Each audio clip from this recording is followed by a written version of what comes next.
My name is Helen Davis. I'm an employee of the DeWitt District Library, and I'm reading Annie's Ghosts by Steve Luxenberg. Steve is a man who grew up in the Detroit area, but he is currently an editor for the Washington Post, or was at the time that he wrote the book.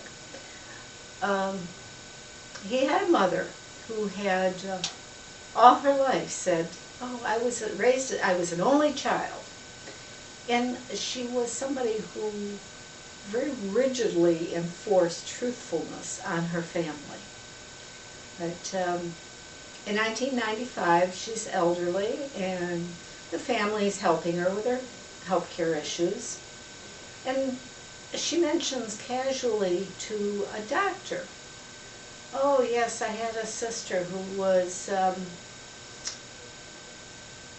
placed in a home when she was 2. And the family kind of, what was that all about? But there were so many health care issues going on with their mother that they really didn't question her, didn't investigate what was going on. Eventually, unfortunately, she died.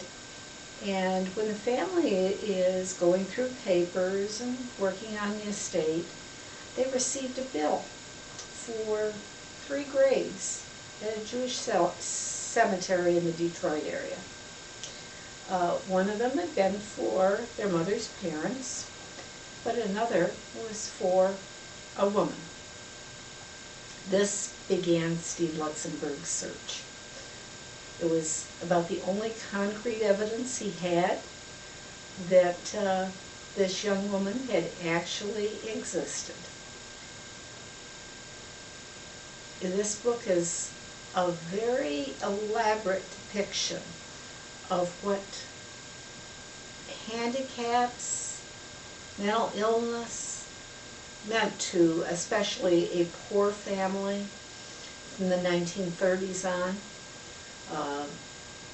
Mental illness was regarded really as something shameful, something that people did try to hide, and care for the disabled, especially if you were poor, was very, very limited.